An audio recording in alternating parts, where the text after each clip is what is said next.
కూడి వచ్చిన క్రీస్తునందు ప్రియులైన సహోదరి సహోదరులందరికీ వందనాలు నేను తెలియజేస్తున్నాను. ఈ రోజున అనేకమైనటువంటి వాక్య భాగాలు మనము చూడవలసి ఉన్నది కనుక త్వరితగతినే మన యొక్క పాఠ్య భాగంలోనికి మనం వెళ్ళిపోదాం. ఉదయకాలాన మనము ఎంపిక చేసుకున్నటువంటి పాఠ్య భాగము యెహెజ్కేలు గ్రంథము 18వ అధ్యాయము. యెహెజ్కేలు గ్రంథము 18వ అధ్యాయంలో నుండి కొన్ని ప్రాముఖ్యమైనటువంటి సంగతులు మనం నేర్చుకునేటువంటి ప్రయత్నం చేద్దాం. ఈ యొక్క అధ్యాయమును 2 భాగాలుగా మనం చూడగలం. మొదటి 18 వచనములు మనం చూస్తున్నప్పుడు 18వ అధ్యాయము మొదటి వచనము నుండి 18వ వచనం వరకు మనం చూస్తూ ఉన్నప్పుడు మనుషులందరూ కూడా తామంతట తాము అనగా వ్యక్తిగతముగా దేవునికి లెక్క అప్పగించవలసినటువంటి వారై ఉన్నారు అనేటువంటి ఒక ఉద్దేశాన్ని ప్రవక్త అయినటువంటి యెహెజ్కేలు తెలియజేస్తున్నాడు. ఇది మొదటి భాగము, ఈ యొక్క అధ్యాయంలో ఉన్నటువంటి మొదటి భాగం. రెండవ భాగం మనం చూస్తున్నప్పుడు దేవుని ఎదుట నిలవబడినటువంటి ప్రతి మనుష్యుడు కూడా తన లెక్కను తానే అప్పగించవలసినటువంటి వాడై ఉన్నాడు అనేటువంటిది రెండవ భాగము యొక్క ఉద్దేశం. మొట్టమొదటిగా మనుషులు అందరూ కూడా దేవుని ఎదుట నిలవబడి దేవునికి లెక్క అప్పగింపవలసినటువంటి వారై ఉన్నారు అనేటువంటిది మొట్టమొదటి భాగం అయినట్లయితే, ప్రతి మనుష్యుడు కూడా తాను లెక్క తానే అప్పగించాలి అనేటువంటి ఉద్దేశము రెండవ భాగములో మనం చూస్తున్నాం. ఈ గ్రంథమును గురించి క్లుప్తంగా మనం చూసేటువంటి ప్రయత్నం చేద్దాం. ఎందుచేతనంటే యెహెజ్కేలు గ్రంథమును గురించినటువంటి సరైన అవగాహన లేకుండా మనం ఇందులో చెప్పబడినటువంటి మాటలను గ్రహించగలగడం కొద్దిగా కష్టతరం అవుతుంది. ఈ గ్రంథము మనం చూసినట్లుగా యెహెజ్కేలు అనబడినటువంటి వానిచే రాయబడినట్లుగా మనం చూస్తున్నాం. ఈ యొక్క యెహెజ్కేలు అను పేరునకు అర్థము ఏమిటి అంటే దేవుడు బలపరుచును అనేటువంటి అర్థం. ఈ యొక్క అర్థం ఇచ్చేటువంటి వచన భాగాలు 2 కనబడుతూ ఉంటాయి మనకి. 2వ అధ్యాయము 5వ వచనములో మనం గమనించినట్లయితే యెహెజ్కేలు గ్రంథము 2వ అధ్యాయము 5వ వచనము, నరపుత్రుడా, నీవు బ్రహ్మదండి చెట్లలోనూ ముండ్ల తుప్పలలోనూ తిరుగుచున్నావు, తేళ్ల మధ్య నివసించుచున్నావు.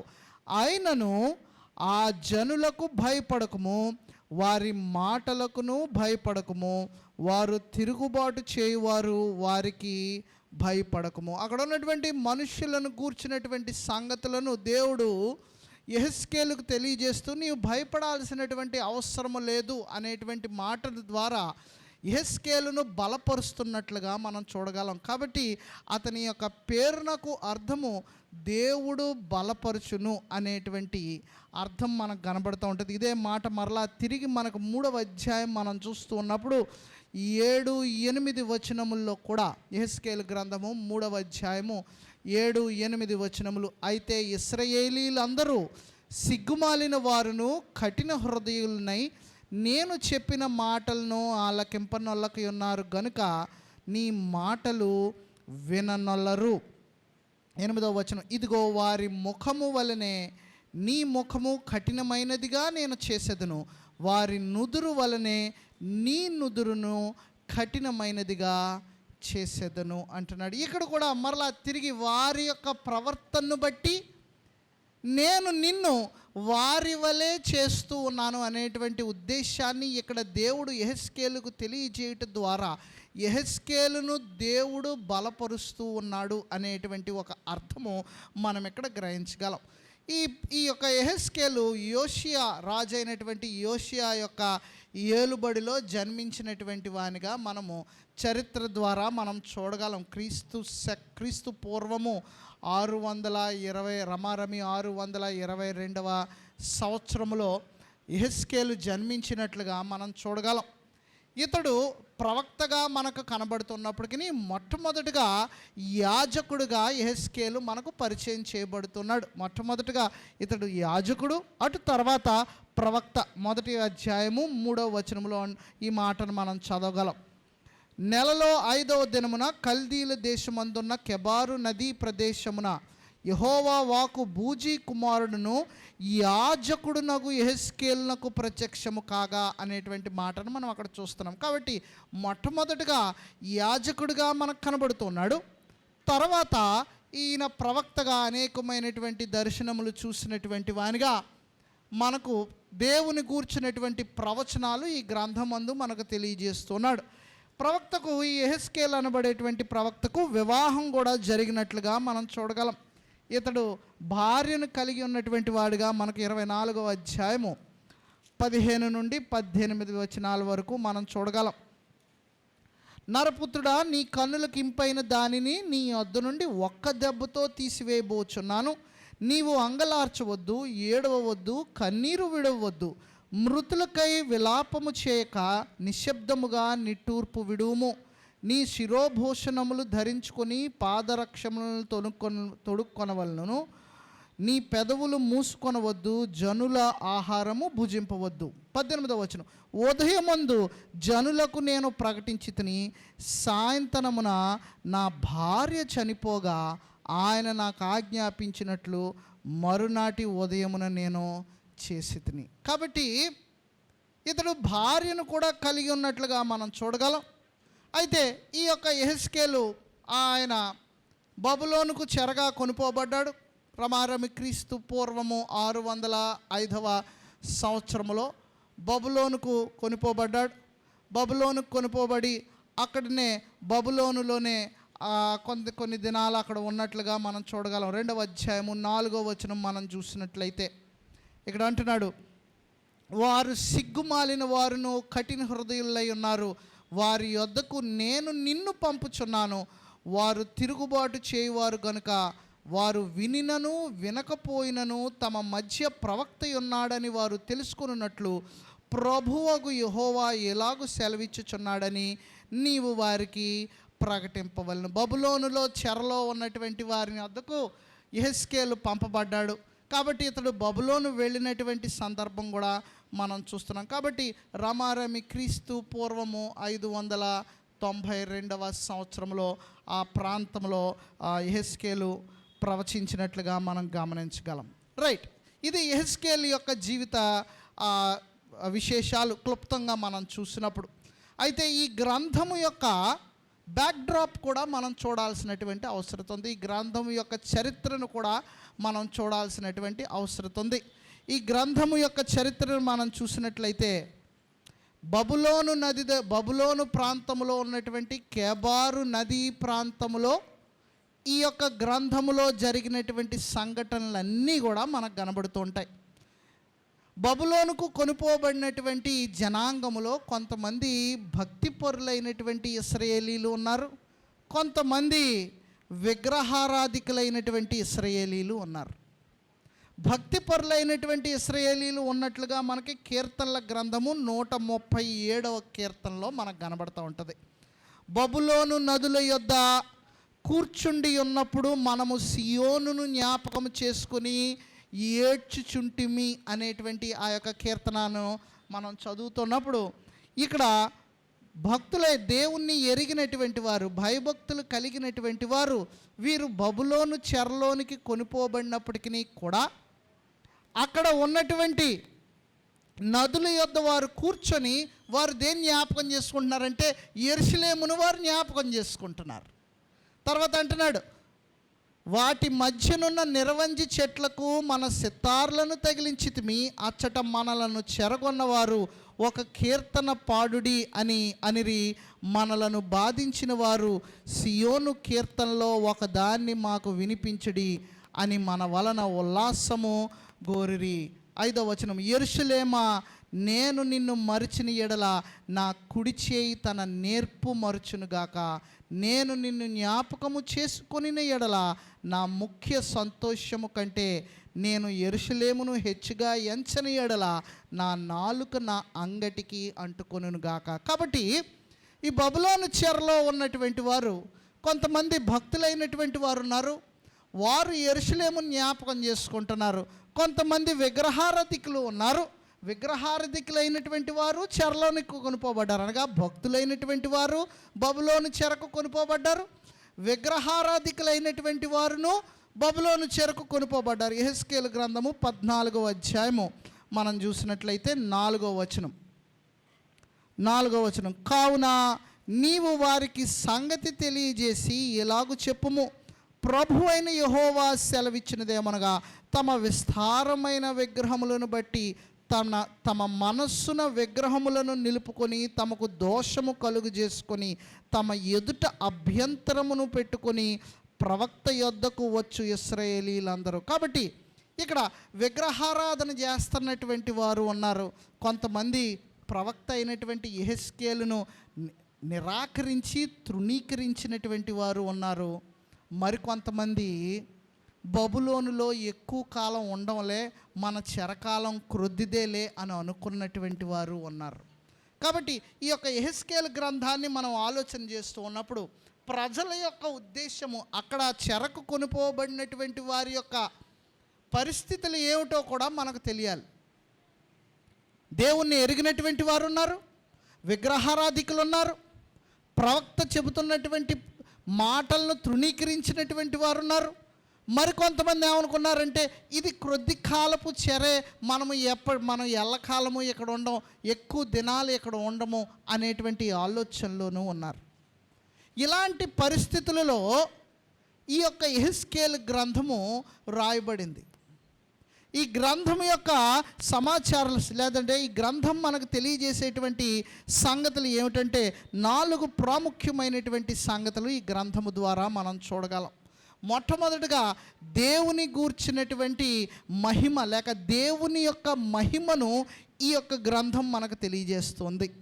ఇశ్రాయేలు జనాంగానికి ప్రవక్త అయినటువంటి యెహెజ్కేలు ద్వారా దేవుడు మొట్టమొదటిగా తెలియజేస్తున్నటువంటి సంగతి ఏమిటంటే ఆయన బోధన గురించి, ఆయన మహిమను గురించి తెలియజేస్తున్నాడు.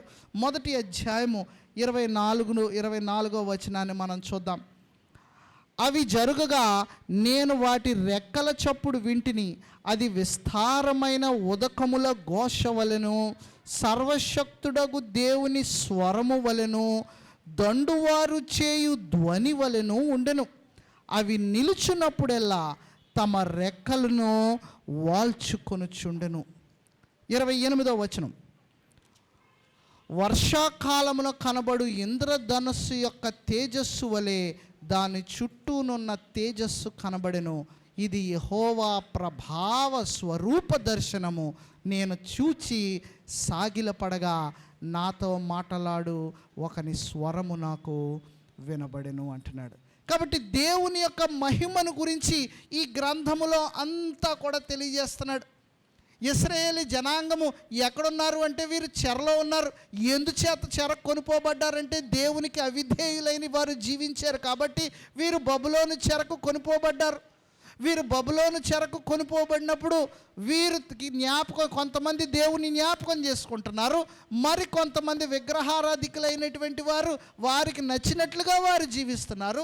మరి కొంతమంది దేవుని యొక్క మాటలు ప్రవక్త ద్వారా తెలియజేయబడుతున్నప్పటికీ వారు వాటిని నిర్లక్ష్యం చేస్తున్నారు. మరి కొంతమంది ఏమనుకుంటున్నారంటే మేము ఉండేటువంటి కాలము క్రొద్దిదే కనుక త్వరలోనే వెళ్ళిపోతామనేటువంటి ఆలోచనతోనే ఉన్నారు. కానీ వారు తమ మార్గములను విడిచి దేవుని వైపు తిరగాలనేటువంటి ఆలోచన కలిగి లేనటువంటి స్థితిలో ఉన్నారు. కాబట్టి అట్టి వారికి మొట్టమొదటిగా యెహెజ్కేలు ద్వారా దేవుడు ఏమని తెలియజేస్తున్నాడంటే మొట్టమొదటిగా దేవుని యొక్క ఉద్దేశాన్ని తెలియజేస్తూ ఆయన ఉన్నటువంటి అత్యున్నతమైనటువంటి స్థితిని గురించి ప్రజలకు తెలియజేస్తున్నాడు. ఆయన ప్రభావమును గురించి, ఆయన మహిమను గురించి, ఆయన ఘనతను గురించి, ఆయన శక్తిని గురించి ప్రజలకు తెలియజేస్తున్నాడు. 10వ అధ్యాయము 18వ వచనాన్ని మనం చూసినట్లయితే ఇక్కడ అంటున్నాడు, యెహోవా మహిమ మందిరపు గడప దగ్గర నుండి బయలుదేరి కెరూబులకు పైతట్టున నిలువగా. యెహోవా మహిమ ప్రతి సందర్భంలో కూడా దేవుని మహిమ, యెహోవా మహిమ అని జ్ఞాపకం చేయబడుతున్న 11వ అధ్యాయము 23వ వచనాన్ని మనం చూస్తున్నప్పుడు, మరియు యెహోవా మహిమ పట్టణములో నుండి పైకెక్కి పట్టణపు తూర్పు దిశగానున్న కొండకు పైగా నిలిచెను. అన్ని విషయాలలో కూడా దేవుని మహిమ ఎంత ఉన్నతమైనటువంటిదో, దేవుని మహిమ ఎంత ఘనమైనటువంటిదో, దేవుని మహిమ వలననే మనుష్యులు దేవుని గురించి తెలుసుకొనగలరు అనేటువంటి సంగతిని ఇక్కడ తెలియజేస్తున్నాడు. 36వ అధ్యాయం 21, 22 వచనాలు కూడా మనం చూద్దాం. 36వ అధ్యాయము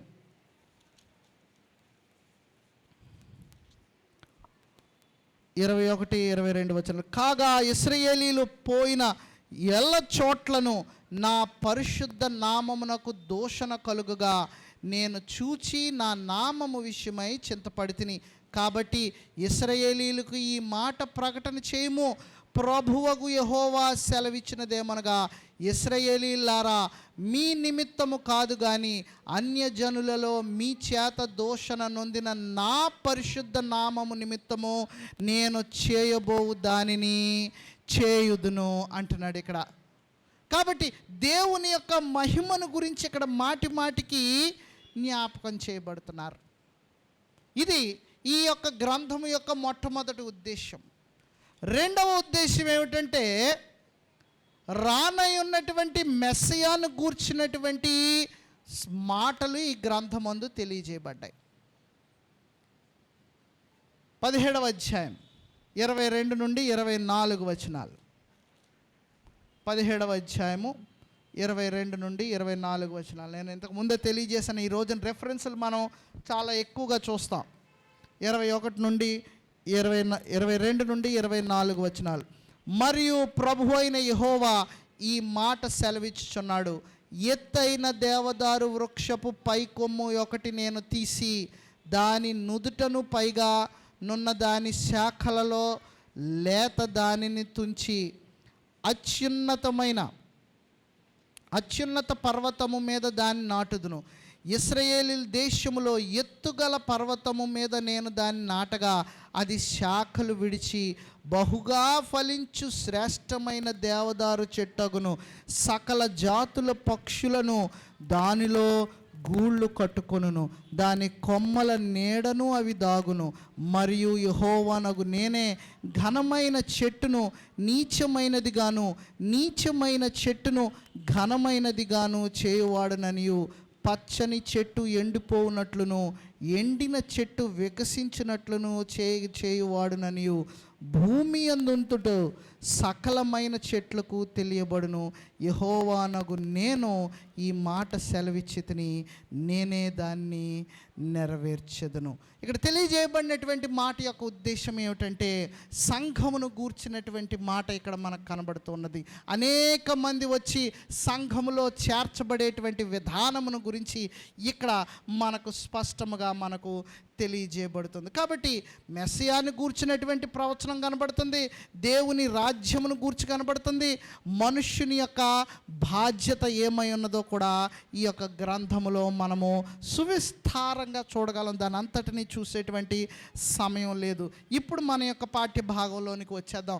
ఎప్పుడైతే యెహెజ్కేలు గ్రంథము యొక్క పూర్వపు సంగతులను, సమాచారాన్ని మనం ఎప్పుడైతే తెలుసుకుంటామో ఈ గ్రంథంలో ఉన్నటువంటి సంగతులు మరింత విశదంగా మనం గ్రహించగలం. 18వ అధ్యాయము నేటి దినాన్న మనము ఎంపిక చేసుకున్నటువంటి పాఠ్య భాగము. మొదటి 4 వచనములు మనం చూసేటువంటి ప్రయత్నం చేద్దాం. యెహెజ్కేలు గ్రంథము 18వ అధ్యాయము మొదటి 4 వచనములు. మరలా యెహోవా వాక్కు నాకు ప్రత్యక్షమై ఇలాగు సెలవిచ్చెను, తండ్రులు ద్రాక్షకాయలు తినగా పిల్లలు పళ్ళు పులిసినని మీరు చెప్పుచూ వచ్చెదరే, ఇశ్రాయేలీల దేశమును గూర్చి ఈ సామెత మీరెందుకు పలికెదరు? నా జీవము తోడు ఈ సామెత ఇశ్రాయేలీల్లో మీరిక పలుకరు. ఇదే ప్రభువైన యెహోవా వాక్కు. మనుష్యులందరూ నా వశములో ఉన్నారు, తండ్రులేమి కుమారులేమి అందరూ నా వశములో ఉన్నారు. పాపము చేయువాడెవడో వాడే మరణము నొందును. 2వ వచనంలో మనం చూసినట్లయితే ఒక సామెత మనకి ఇక్కడ కనబడుతూ ఉంటుంది. ఏమిటి ఆ సామెత అని మనం ఆలోచన చేసినట్లయితే, తండ్రులు ద్రాక్షకాయలు తినగా పిల్లల పళ్ళు పులిసింది. ఏమిటి ఈ సామెత? ఈ సామెత ఇశ్రాయేలీయుల యొక్క చరిత్రలో చాలా ఎక్కువ సందర్భాలలో జ్ఞాపకం చేయబడినటువంటిది, ఉపయోగించబడినటువంటి సామెత ఇది. తండ్రులు ద్రాక్ష పళ్ళు తింటే పిల్లల యొక్క పళ్ళు ఎందుకు పులుస్తాయి? ఏమిటి దీని యొక్క అర్థం? అసలు ఇశ్రాయేలీల యొక్క చరిత్రలో ఈ సామెత ఇంతకుముందు వాడబడిందా అంటే వాడబడింది. ఇర్మియా గ్రంథం దగ్గరికి ఒకసారి వెళ్దాం మనం. ఇర్మియా గ్రంథము 31వ అధ్యాయం 29-30 వచనాలు మనం చూస్తున్నప్పుడు, ఆ దినములలో తండ్రులు ద్రాక్షకాయలు తినగా పిల్లల పళ్ళు పులిసినను మాట వాడుకొనరు. కాబట్టి ఇర్మియా గ్రంథములో కూడా ఈ యొక్క సామెతను గూర్చినటువంటి ప్రస్తావన మనకు కనబడింది. అయితే ఈ సామెతలో ఏమన్నా అర్థం ఉందా? ఈ సామెత యొక్క ఉద్దేశం ఏమిటి? ఎందుకు ఈ మాటను పలికారు? In which sense is this proverb true? ఒకవేళ ఈ సామెత నిజమైనట్లయితే, ఇది ఆ దినాలలో వాడుకలో సామెతలు అంటే జరుగుతున్న సందర్భాన్ని బట్టే అవి వస్తూ ఉంటాయి.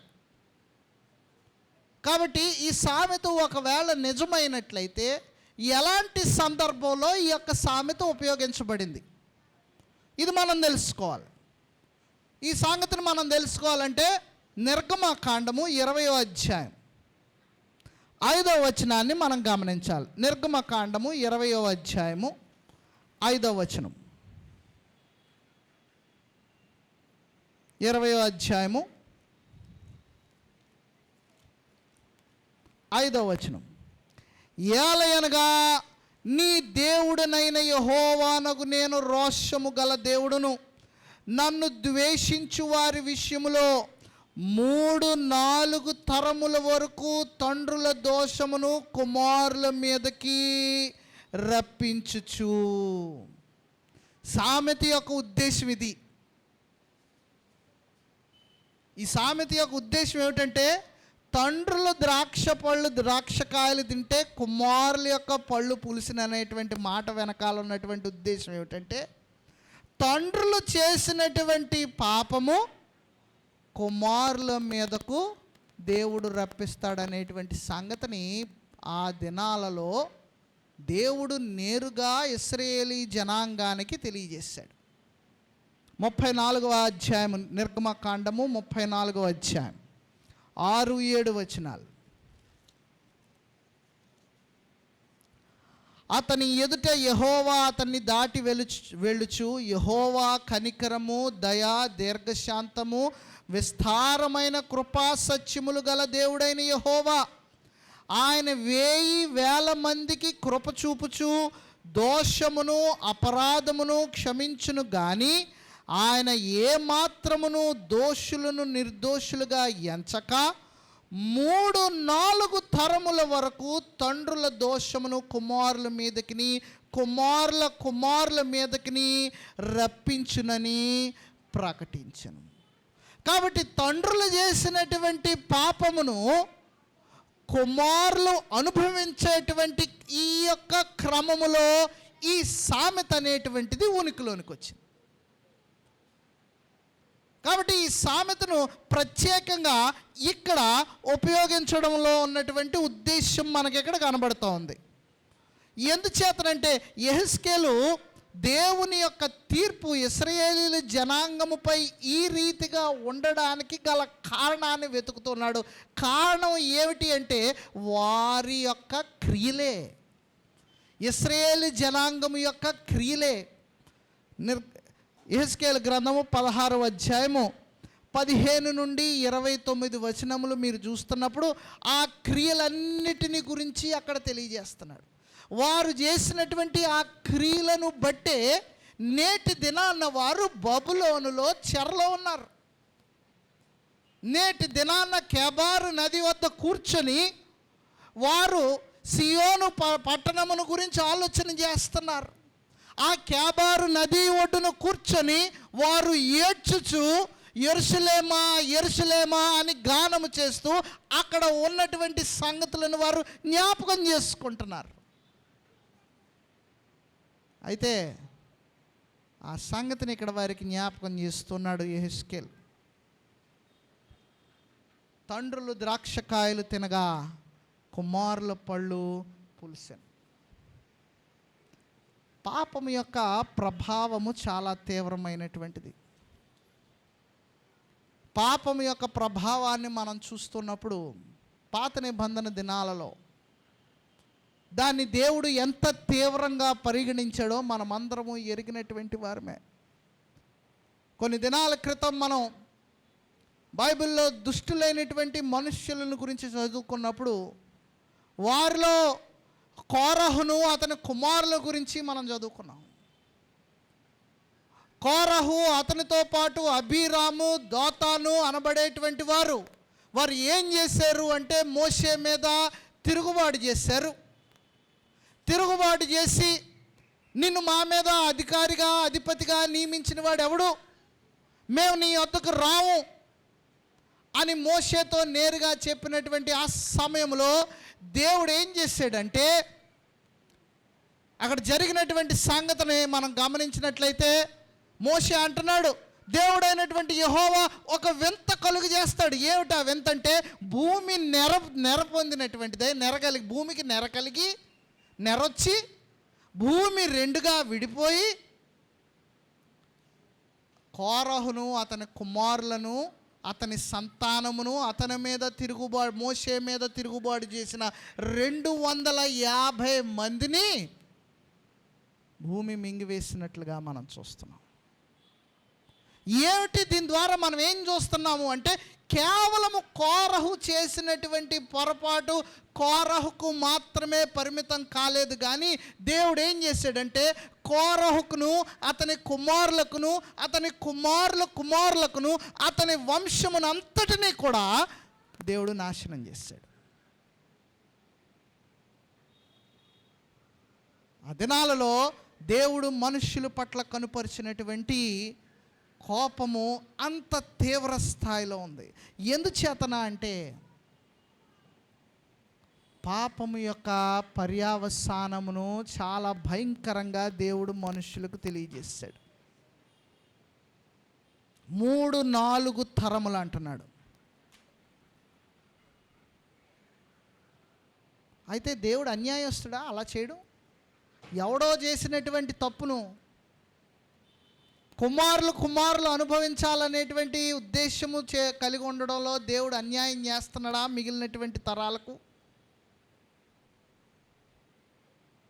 20వ అధ్యాయం నిర్గమకాండం 20వ అధ్యాయం 6వ వచనాన్ని ఒకసారి చూద్దాం. 20వ అధ్యాయము 6వ వచనం, నన్ను ప్రేమించి నా ఆజ్ఞలు గైకొను వారిని 1000 తరముల వరకు కరుణించువాడినై ఉన్నాను అంటున్నాడు. 5వ వచనంలో ఏమంటున్నాడంటే, నన్ను ద్వేషించిన వారి విషయంలో 3-4 తరముల వరకు తండ్రుల దోషము కుమారుల మీదకి నేను తీసుకొస్తానంటున్నాడు. 6వ వచనం దగ్గరికి వచ్చేటప్పటికి, నన్ను ప్రేమించి నా ఆజ్ఞలను గైకొనినటువంటి వారిని 1000 తరముల వరకు తీసుకొస్తానంటున్నాడు. అయితే జాగ్రత్తగా గమనించండి, ఇక్కడ ఉద్దేశము దేవుడు ఎందుకు తరాలను శిక్షిస్తున్నాడు అంటే, తండ్రులు చేసినటువంటి పాపాన్ని కుమారుల మీద మోపడం లేదు దేవుడు. తండ్రులు చేసినటువంటి పాపముల యొక్క పర్యవసానాన్ని కుమారులు భరిస్తున్నారు. ఇది ఇక్కడ ఉన్నటువంటి మాట యొక్క ఉద్దేశం. తండ్రులు చేసినటువంటి పాపములకు ఆ యొక్క పర్యవసానం, ఆ పరిణామాలు ఏవైతే ఉన్నాయో వాటిని కుమారులు అనుభవిస్తున్నారు. రాజులు 2వ గ్రంథము 23వ అధ్యాయము 26వ వచనాన్ని మనం చూద్దాం. రాజులు 2వ గ్రంథము 23వ అధ్యాయము రాజులు 2వ గ్రంథం 23, 26 నేను చదువుతున్నాను, గమనించండి. అయినను మనష్షే యెహోవాకు పుట్టించిన కోపమును బట్టి ఆయన కోపాగ్ని ఇంకను చల్లారకుండా యోధా మీద మండుచునే ఉండెను. 24వ అధ్యాయము 3-4 వచనాలు, మనష్షే చేసిన క్రియలన్నిటినీ బట్టి అతడు నిరపరాధులను హతము చేయుటను బట్టి యోధావారు యెహోవా సముఖము నుండి పారద్రోలబడినట్లుగా ఆయన ఆజ్ఞ వలన ఇది వారి మీదకు వచ్చెను. అతడు నిరపరాధుల రక్తముతో యెరూషలేమును నింపినందున అది క్షమించుటకు యెహోవాకు మనస్సు లేకపోయెను. మనస్సే చేసినటువంటి క్రియలను బట్టి అటు తర్వాత ఉన్నటువంటి వారందరూ కూడా దాని యొక్క పర్యవసానాన్ని అనుభవించారు. కాబట్టి మనం నేర్చుకునేటువంటి పాఠం ఏమిటి అంటే, పాపము చేయుట వలన కలిగేటువంటి పర్యవసానాలు ఏవైతే ఉన్నాయో అవి తర్వాత తరము వారు అనుభవించేటువంటి అవకాశము ఉన్నది. చాలా సమయాల్లో మనుషులు ఉన్నటువంటి పరిస్థితులు ఇతరులు చేసినటువంటి పాపముల వల్ల అయి ఉంటాయి. కొన్ని ఇబ్బందికరమైనటువంటి పరిస్థితులు, ఇతరుల యొక్క తప్పులను బట్టి మనం కొన్ని కష్టతరమైనటువంటి పరిస్థితులు మనం ఎదుర్కొంటాం. ఉదాహరణకి ఏదైనా వనములో ఆదాము హవ్వ చేసినటువంటి ఆ యొక్క పాపమును బట్టి మనుష్య జాతి అంతా కూడా శిక్షను ఎదుర్కొంది. అయితే మన యొక్క దేవునితో మనము కలిగి ఉన్నటువంటి ఆత్మీయ స్థితికి ఏ రీతిగానన్నా సంబంధము లేక దేవునితో మనము కలిగి ఉన్నటువంటి సహవాసమునకు ఏ రీతిగానన్నా ఒక అడ్డుగోడ వచ్చింది అంటే అది కేవలము మన యొక్క వ్యక్తిగత పాపము వలననే వస్తుంది తప్ప ఇతరుల వల్ల అయితే రాదు. ఈ మాటను మనం జాగ్రత్తగా అర్థం చేసుకోవాలి. రోమీయులకు రాసినటువంటి పత్రిక 5వ అధ్యాయము 12వ వచనాన్ని మనం చూసినట్లయితే, రోమీయులకు రాసినటువంటి పత్రిక 5వ అధ్యాయము 12వ వచనం, ఇట్లుండగా ఒక మనుష్యుని ద్వారా పాపము ద్వారా మరణమును లోకములో ఎలాగూ ప్రవేశించెనో అలాగుననే మనుష్యులందరూ పాపము చేసినందున మరణము అందరికీ సంప్రాప్తమాయెను. So my spiritual condition and relationship with God is determined by my actions and no one else's. నా యొక్క దేవునితో నేను కలిగి ఉన్నటువంటి ఆత్మ సంబంధమైనటువంటి సంబంధములో ఎలాంటి ఎడబాటు వచ్చినప్పటికీ దాని బాధ్యత కేవలం నాదే కానీ మరింకెవరి వలన కలిగినటువంటిది కాదు అనేటువంటి సంగతిని మొట్టమొదటిగా మనం తెలుసుకోవాలి. రోమపత్రిక 14వ అధ్యాయము 10 నుండి 12 వచనాలు మనం చూస్తున్నప్పుడు, అయితే నీవు నీ సహోదరునికి తీర్పు తీర్చనేలా, నీ సహోదరుని నిరాకరింపనేలా, మనమందరము దేవుని న్యాయపీఠము ఎదుట నిలుతుము. నా తోడు ప్రతి మోకాలును నా ఎదుట వంగును, ప్రతి నాలుకయు దేవుని స్తుతించునని ప్రభువు చెప్పుచున్నాడు అని రాయబడి ఉన్నది గనుక మనలో ప్రతివాడును తన్ను గురించి దేవునికి లెక్క అప్పగింపవలెను. So it is all up to us. It is up to us. మన గురించి మనమే దేవునికి మనం లెక్క అప్పగించాలి. ఇతరుల పాపమును గురించి దేవుడు మనల్ని లెక్క అప్పగించమని చెప్పడు, కానీ మన గురించి మనమే దేవునికి లెక్క అప్పగించాలి. యెహెజ్కేలు గ్రంథములో మొదటి 4 వచనముల యొక్క సారాంశాన్ని మనం చూస్తూ ఉన్నప్పుడు, తండ్రులు ద్రాక్షకాయలు తినగా కుమారుల యొక్క పళ్ళు పులిసినవి అంటే తండ్రులు చేసినటువంటి పాపముల యొక్క పర్యవసానాన్ని పిల్లలు అనుభవిస్తున్నారు. అంతేగాని తండ్రుల పాపమును దేవుడు పిల్లల మీద మోపడం లేదు. పాపమునకు తగినటువంటి పర్యవసానాలు ఉన్నాయి. దాని పర్యవసానాలను తర్వాత తరం వారు అనుభవిస్తున్నారు. మనం అందుకనే ఆదామును మనం జ్ఞాపకం చేసుకున్నాం. రోమపత్రిక 5వ అధ్యాయము 12వ వచనంలో, ఒక మనుష్యుని ద్వారా లోకములోనికి మరణము వచ్చింది. ఆ మరణము మనుషులందరికీ కూడా ఆపాదించబడింది, వర్తించబడింది. ఏమిటి? అతడు చేసినటువంటి పాపమునకు పర్యవసానమును మనుషులందరూ అనుభవిస్తున్నారు. అయితే ఎవరి పాపమునకు వారే ఉత్తరవాదులు అనేటువంటి సంగతిని మాత్రము దేవుని యొక్క వాక్యం తెలియజేస్తుంది. ఇతరుల యొక్క పాపము వలన మన యొక్క పరిస్థితులు కొద్దిగా మారవచ్చునేమో, కానీ ఇతరులు చేసినటువంటి పాపమునకు మనము లెక్క అప్పగించాలని దేవుడు అనుకొనడు. దేవుని యొక్క ఉద్దేశం అది కాదు. ఎవరి పాపముల నిమిత్తము వారు లెక్క అప్పగించవలసిందే. ఇతరుల యొక్క పాపాలకు మన బాధ్యత అనేటువంటిది లేదు. రైట్, 18వ అధ్యాయం మనం చూద్దాం. 4 నుండి 18 వచనాలు. యెహెజ్కేలు గ్రంథం మనం మరలా వెనక్కి వెళ్ళిపోదాం. 4 నుండి 18 వచనాలు మనం చూసినట్లయితే, మనుషులందరూ నా వశములో ఉన్నారు, తండ్రులేమి కుమారులేమి అందరూ నా వశములో ఉన్నారు. పాపము చేయువాడెవడో వాడే మరణమునందును.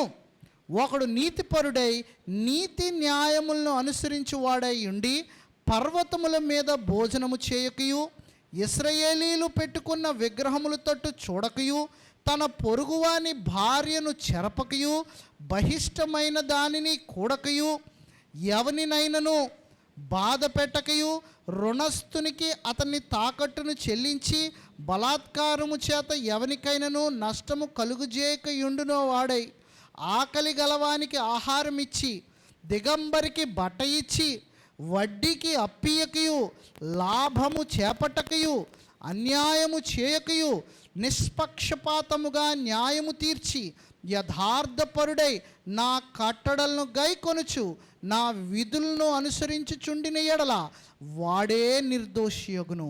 నిజముగా వాడు బ్రతుకును. ఇదే ప్రభువైన యెహోవా వాక్కు. అయితే ఆ నీతి పరునికి కుమారుడు పుట్టగా వాడు బలాత్కారము చేయువాడై ప్రాణహానికరుడై చేయరాని క్రియలలో దేనినైనను చేసి, చేయవలసిన మంచి క్రియలలో దేనినైనను చేయకయుండిన ఎడల, అనగా పర్వతముల మీద భోజనము చేయుటయు, తన పొరుగువాని భార్యను చెరుపుటయు, దీనులను దరిద్రులను బాధపెట్టి బలాత్కారం చేత నష్టము కలుగుజేయుటయు, తాకట్టు చెల్లింపకపోవుటయు, విగ్రహముల తట్టు చూచి హేయకృత్యములు జరిగించుటయు, అప్పిచ్చి వడ్డీ పుచ్చుకొనుటయు, లాభము చేపట్టుటయు, ఈ మొదలగు క్రియలు చేసిన ఎడల వాడు బ్రతుకునా? బ్రతుకడు. ఈ హేయ క్రియలన్నీ చేసెను గనుక అవశ్యముగా వానికి మరణశిక్ష విధింపబడును. వాడు తన ప్రాణమునకు తానే ఉత్తరవాది యగును. అయితే అతనికి కుమారుడు పుట్టగా ఆ కుమారుడు తన తండ్రి చేసిన పాపములన్నిటినీ చూచి ఆలోచించుకొని అట్టి క్రియలు చేయకయుండిన ఎడల, అనగా మరలా ఇదంతా లిస్ట్ అంతా రాసినాడు. రాసి క్రిందకు వచ్చేటప్పటికి 17వ వచనం, భేదవాని మీద అన్యాయముగా చేయి వేయక, లాభము కొరకు అప్పియక, వడ్డీ పుచ్చుకొనకయు నుండిన వాడై నా విధులను ఆచరించుచు నా కట్టడలను అనుసరించుచు నుండిన ఎడల అతడు తన తండ్రి చేసిన దోషమును బట్టి చావడు, అతడు అవశ్యముగా బ్రతుకును. అంటే పాపము కానీ నీతి కానీ ఇది ఏది కూడా ట్రాన్స్ఫరబుల్ అయితే మాత్రం కాదు. తండ్రి మంచి కార్యాలు చేసి కుమారుడు చెడ్డ కార్యాలు చేసినట్లయితే, తండ్రి మంచి కార్యాలను బట్టి కుమారుడు శిక్ష పొందకుండా ఉండడం, కుమారుడు చెడ్డ కార్యములు చేసి అతని కుమారుడు మంచి కార్యాలు చేసినట్లయితే, తండ్రి చేసినటువంటి చెడ్డ కార్యాలను బట్టి కుమారుడు శిక్ష పొందడు. కాబట్టి దేవుడు చాలా స్పష్టంగా తెలియజేస్తున్నాడు, సిన్ ఈజ్ నాట్ ట్రాన్స్ఫరబుల్. 18వ అధ్యాయం 20వ వచనం యొక్క ఉద్దేశం ఇదే. పాపము చేయువాడే మరణమునందును. తండ్రి యొక్క దోష శిక్షను కుమారుడు మోయుట లేదని, కుమారుని దోష శిక్షను తండ్రి మోయడు.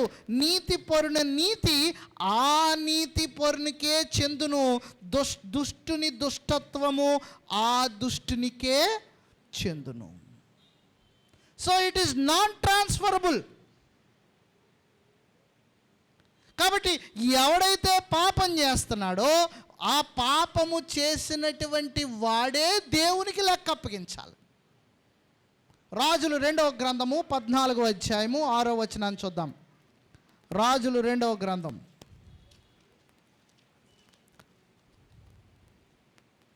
14వ అధ్యాయము 6వ వచనం.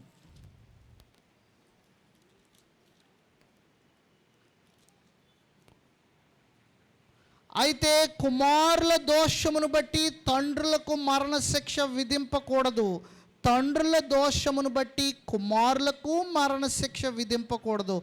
ఎవని పాపము నిమిత్తము వాడే మరణశిక్ష నందును అని మోషే రాసి ఇచ్చిన ధర్మశాస్త్రమందు యెహోవా ఇచ్చిన ఆజ్ఞను బట్టి ఆ నరహంతకుల పిల్లలను అతడు హతము చేయలేదు. కాబట్టి పాపం అనేటువంటిది ట్రాన్స్ఫరబుల్ అయితే కాదు. మా నాన్నగారు పాపం చేశారు కాబట్టి ఆ శిక్షను నేను అనుభవిస్తున్నాను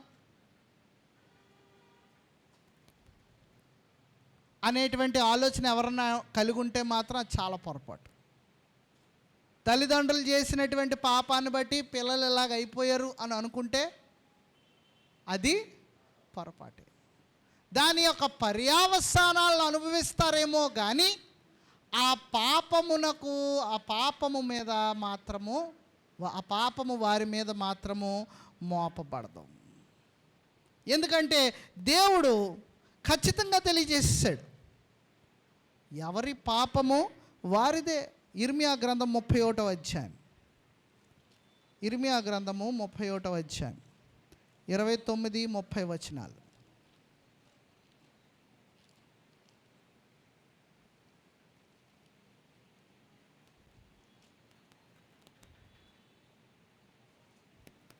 ఆ దినముల్లో తండ్రులు, ఇంతకుముందు మనం చదువుకున్నాం, ప్రతివాడు తన దోషము చేతనే మృతునందును, ఎవడు ద్రాక్షకాయలు తినునో వాని పళ్ళే పులియును. ఎవడైతే ద్రాక్షకాయలు తింటున్నాడో వాని పళ్ళే పులుస్తాయి. అంతేగాని కుమారులకు దాని మీద ఎలాంటి సంబంధం లేదు. పాపం అనేటువంటి దానిని, తండ్రులు చేసినటువంటి పాపాన్ని కుమారులు పొందరు. ఎందుచేత పొందరంటే దేవుడు మనుష్యులను సృష్టించినప్పుడు మనుష్యులందరినీ కూడా ఎలా సృష్టించాడంటే నీతిమంతులుగానే, అనగా పాపరహితులుగానే దేవుడు సృష్టించాడు. ఇంకొక మాట అంటున్నాడు, కరెక్ట్ అయినటువంటి మాట ఏమిటంటే దేవుడు నరులను యథార్థవంతులుగా సృజించెను. ప్రసంగి గ్రంథము 7వ అధ్యాయము 29వ వచనాన్ని మనం చూస్తూ ఉన్నప్పుడు, ప్రసంగి గ్రంథము 7వ అధ్యాయం 29వ వచనాన్ని, ఇది ఒకటి మాత్రము నేను కనుగొంటిని, ఏమనగా దేవుడు నరులను యథార్థవంతులుగా పుట్టించెను. కాబట్టి జన్మతో మేము పాపం చేసినటువంటి వారమండి, జన్మతహా మేము పాపులమండి అని అనడానికి లేదు. జన్మ పాపం అనేటువంటిది బైబిల్లో లేదు, మనుష్యులు మాట్లాడతారు అది. మేము జన్మతహా పాపులము, దేవా మేము జన్మతోనే మేము పుట్టడమే పాపంతో పుట్టాం, లేదు. దేవుడు మనుషులందరినీ కూడా యథార్థవంతులుగానే ఆయన పుట్టించాడు. అయితే మనుష్యులు చేసినటువంటి పాపము మనుష్యులను దేవుని యొద్ద నుండి వేరు చేసింది. ఇదే యెషయా గ్రంథం 59వ అధ్యాయము మొదటి 2 వచనాల్లోని మనం మొదటి నుండి 8 వచనాల్లోని మనం చూడగలం. అయితే దేవుని యొక్క ఉద్దేశం ఏమిటంటే మనము ఆయన యొక్క పిల్లల వంటి వారిగా ఉండాలంటున్నాడు. అంటే పాపము లేనటువంటి వారిగా. పౌలు రోమీలకు రాసినటువంటి పత్రిక 7వ అధ్యాయంలో 9 నుండి 11 వచనాల్లో పౌలు తెలియజేస్తున్నటువంటి ఒక చక్కటి మాట ఏమిటంటే, అతడు పాపము చేయుటకు ముందు ఆత్మ సంబంధిగా జీవించి ఉన్నాడు అనేటువంటి ఒక ఉద్దేశాన్ని పౌలు తెలియజేస్తున్నాడు. రోమీలకు రాసినటువంటి పత్రిక 7వ అధ్యాయం 9 నుండి 11 వచనములు మనం చూసినట్లయితే, ఒకప్పుడు నేను ధర్మశాస్త్రము లేకుండా జీవించుచుంటిని గాని ఆజ్ఞ వచ్చినప్పుడు పాపమునకు మరలా జీవము వచ్చెను, నేనైతే చనిపోతుని. అప్పుడు జీవార్థమైన ఆజ్ఞ నాకు మరణార్థమైనట్టు కనబడును. ఏలయనగా పాపము ఆజ్ఞను హేతువు చేసుకొని నన్ను మోసపుచ్చి దాని చేత నన్ను చంపెను. So Paul was born spiritually alive before he sinned. అతడు పాపము చేయడానికి మునుపు ఆత్మ సంబంధిగా జీవించే ఉన్నాడు. అయితే ఎప్పుడైతే ఒక మనుష్యుడు పాపం చేస్తున్నాడో ఆ పాపమునకు ఆ మనుష్యుడే ఉత్తరవాది కానీ మరొకరు కాదు. అయితే పాపము ఎలాంటిదైనప్పటికీ కూడా దేవుడు దాన్ని క్షమిస్తాడనేటువంటి ఒక వాగ్దానము కూడా మనకున్నది. 18వ అధ్యాయం 21, 22 వచనాలు చూద్దాం. యెహెజ్కేలు గ్రంథం 18వ అధ్యాయం 21, 22 వచనాలు. అయితే దుష్టుడు తాను చేసిన పాపములన్నిటినీ విడిచి నా కట్టడలన్నిటినీ అనుసరించి నీతిని అనుసరించి న్యాయము జరిగించిన ఎడల అతడు మరణము నొందడు, అవశ్యముగా అతడు బ్రతుకును. అతడు చేసిన అపరాధములలో ఒకటియు జ్ఞాపకములోనికి రాదు అంటున్నాడు. So there is hope for a sinner if he repents. పాపం చేసినటువంటి వాడు పశ్చాత్తాపడినట్లయితే, మారు మనసు పొందినట్లయితే అట్టి వానికి క్షమాపణ అనేటువంటిది ఉంది. మారు మనస్సు అనగా ఆలోచనలో మార్పు, క్రియలలోనూ మార్పు. పెంతెకోస్తు దినాన యూదులు అక్కడ పేతురు యొక్క ప్రసంగాన్ని విని వారు మారు మనసు పొందారు. వారి యొక్క ఆలోచనలో మార్పు జరిగింది. అపోస్తల కార్యాలు మనం చదువుతున్నటువంటి సమయంలో, ముఖ్యంగా సంఘము విస్తరిస్తున్నటువంటి సమయంలో మారు మనస్సు పొంది అనేకులు సంఘములోనికి చేర్చబడినట్లుగా మనం చూస్తున్నాం. అనగా తమ యొక్క మార్గములను మార్చుకొని, తమ యొక్క ప్రవర్తనను మార్చుకొని వారు నూతనపరచబడి ఉన్నారు. అయితే ఇట్టివారు మారు మనసు పొందినప్పుడు వారు ఆ క్షమాపణ ఎలాగ సంపాదించుకుంటారంటే, హెబ్రీయులకు రాసినటువంటి పత్రిక 9వ అధ్యాయము 15వ వచనంలో గ్రంథకర్త స్పష్టంగా తెలియజేస్తున్నాడు. అట్టి క్షమాపణ ఎలా కలుగుతుంది అంటే 9వ అధ్యాయము 15వ వచనం, ఈ హేతువు చేత మొదటి నిబంధన కాలములో జరిగిన అపరాధముల నుండి విమోచనము కలుగుటకై ఆయన మరణము పొందినందున పిలువబడిన వారు నిత్యమైన స్వాస్థ్యమును గూర్చిన వాగ్దానం పొందు నిమిత్తము ఆయన క్రొత్త నిబంధనకు మధ్యవర్తి అయి ఉన్నాడు. అనగా వారు ఎలా పొందారండి అంటే, యేసుక్రీస్తు ప్రభువారు ఆయన మరణించుట ద్వారా, ఆయన చిందించినటువంటి రక్తమును బట్టి వారు తమ యొక్క పాపముల నుండి క్షమాపణ వారు పొంది ఉన్నారు. కాబట్టి పాపం చేసినటువంటి వాడు నిజముగా మారు మనసు పొందినట్లయితే అట్టి వానికి క్షమాపణ ఉన్నది అనేటువంటి సంగతిని కూడా ఇక్కడ తెలియజేస్తున్నాడు. 23వ వచనం, 18వ అధ్యాయము 23వ వచనం, దుష్టుల మరణము నొందుట చేత నాకేమాత్రమైన సంతోషము కలుగునా, వారు తమ ప్రవర్తనను దిద్దుకొని బ్రతుకుటయే నాకు సంతోషము, ఇదే ప్రభువగు యెహోవా వాక్కు. ఎవరూ నశించిపోవడం దేవుడికి ఇష్టం లేదు. పేతురు రాసిన 2వ పత్రిక 3వ అధ్యాయం 9వ వచనంలో అంటున్నాడు, అందరూ మారు మనసు పొందవలనని ఆయన ఉద్దేశిస్తున్నాడని. అంటే ఎవరూ నశించిపోవడం ఇష్టం లేదు. దుష్టుడైనప్పటికీ కూడా వాడు నశించిపోవడం దేవునికి ఇష్టం లేదు.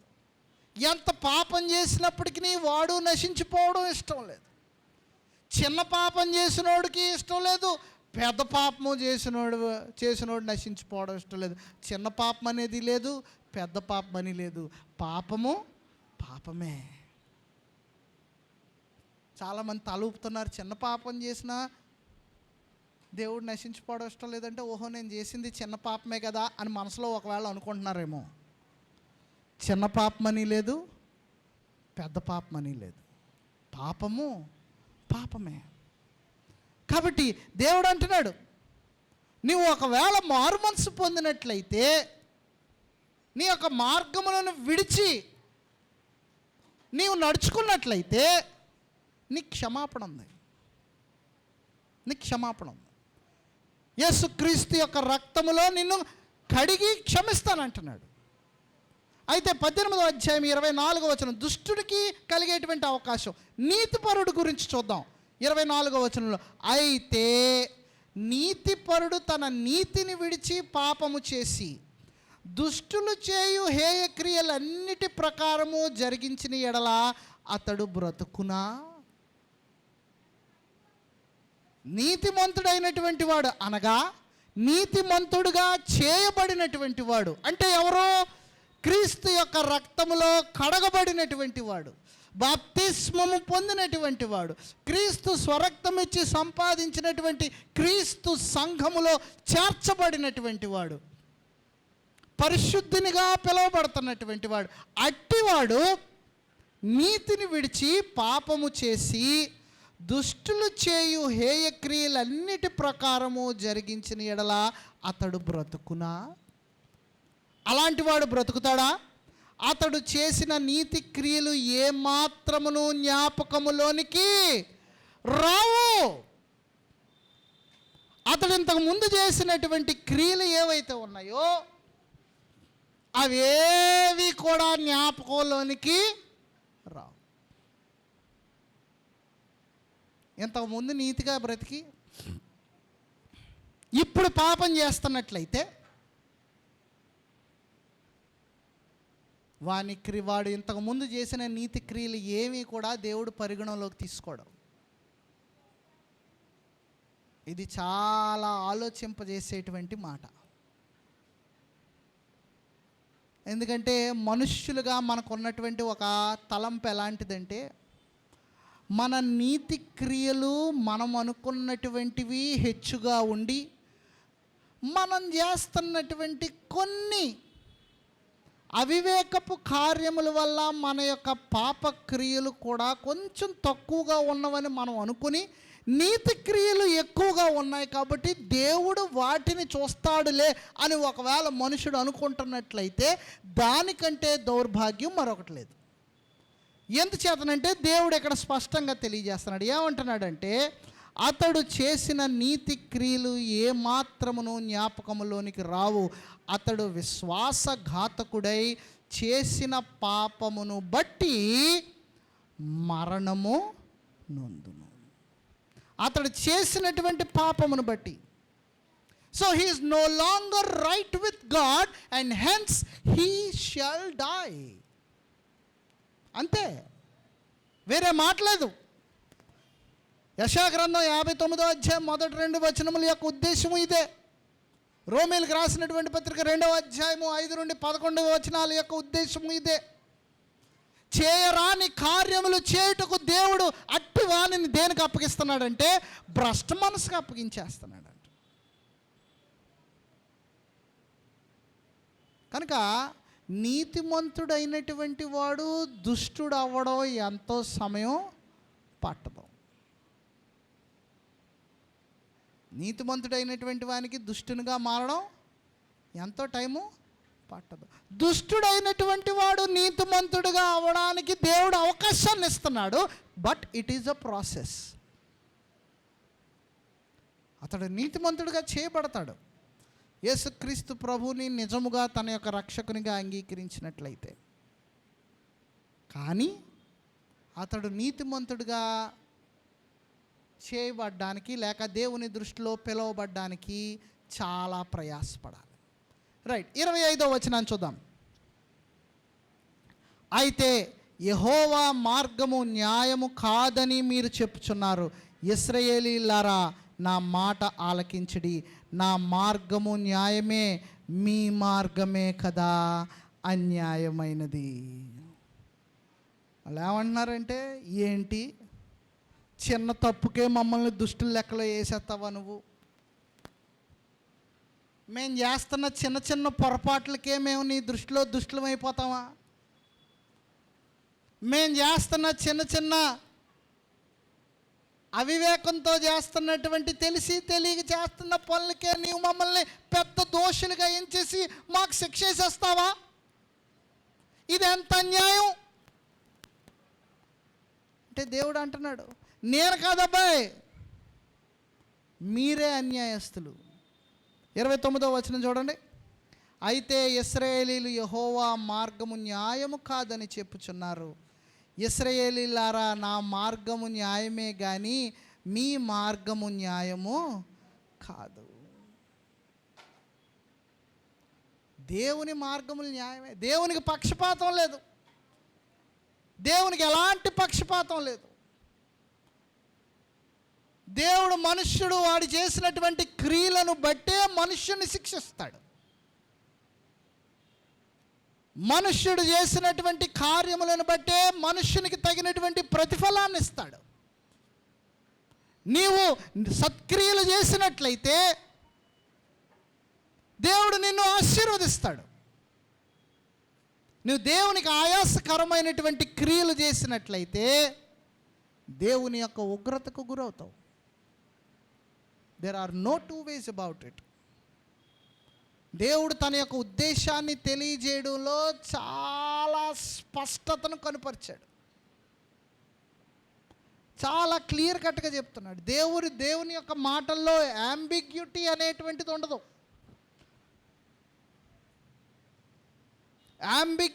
యాంబిగ్యూస్ స్టేట్మెంట్స్ దేవుడు చేయడు.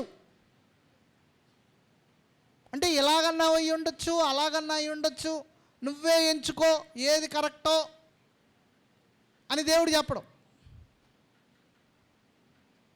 నువ్వు ఈ మార్గంలో నువ్వు వెళ్ళినట్లయితే ఇదిగో దీనికి నీవు ఈ యొక్క ప్రతిఫలాన్ని పొందుతావు. నువ్వు మరొక మార్గంలో వెళ్ళినట్లయితే ఇదిగో నీవు దీనికి ఈ ప్రతిఫలాన్ని పొందుతావు. So it is up to you. It is up to you. It is up to us. ఈ సంగతిని మనం జ్ఞాపకం చేసుకోవాలి నిరంతరము. ఎందుచేతనంటే మనుష్యులు ఇట్టి ఆలోచన లేని కారణం వల్లనే దేవునికి ఆయాసకరముగా వారు జీవిస్తున్నారు. చివరిగా 31, 32 వచనాలు చదువుకుందాం. మీరు జరిగించిన అక్రమ క్రియలన్నిటినీ విడిచి నూతన హృదయమును నూతన బుద్ధియు తెచ్చుకొనుడి. ఇశ్రాయేలీలారా, మీరెందుకు మరణము నొందుదురు? ఇదే ప్రభువగు యెహోవా వాక్కు. మరణము నొందువాడు మరణము నొందుటను బట్టి నేను సంతోషించువాడను కాను. కావున మీరు మనస్సు త్రిప్పుకొనుడి, అప్పుడు మీరు బ్రతుకుదురు. ఇదే ప్రభువగు యెహోవా వాక్కు. ఇట్ ఈస్ అప్ టు అస్.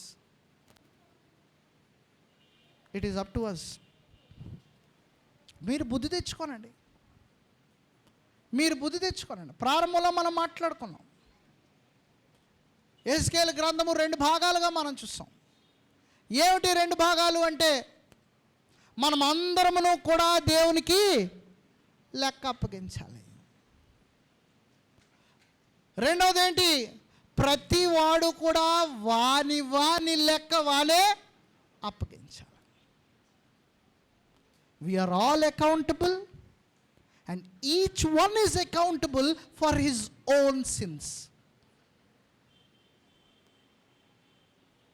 నీ మార్గములు మార్చుకున్నట్లయితే దేవుడు క్షమిస్తాడు అంటున్నాడు. ఇక్కడ అంటున్నాడు చూడండి ఎంత చక్కని మాట అంటున్నాడో. నూతన బుద్ధి తెచ్చుకొనుడి, నూతన హృదయమును తెచ్చుకొనండి. నూతన బుద్ధియు నూతనమైన హృదయం. A new mind and a new heart. ఎప్పుడైతే ఇది మనం తెచ్చుకుంటున్నామో దేవుడు మనలను క్షమిస్తాడు అంటున్నాడు. ఇంతకంటే గొప్ప ఆదరణతో కూడినటువంటి మాటలు మనకి ఇంకెక్కడ కనబడతాయి? These are the most comforting words for anybody. ఎవరికైనప్పటికీ, పాపములో ఉన్నటువంటి వాడిగా అయినప్పటికీ, నీతిమంతుడుగా జీవిస్తూ పాపములో పడిపోయినటువంటి వాడికైనప్పటికీ, దీస్ ఆర్ కంఫర్టింగ్ వర్డ్స్. గొప్ప ఆదరణతో కూడినటువంటి మాటలు, గొప్ప వాగ్దానంతో కూడినటువంటి మాటలు.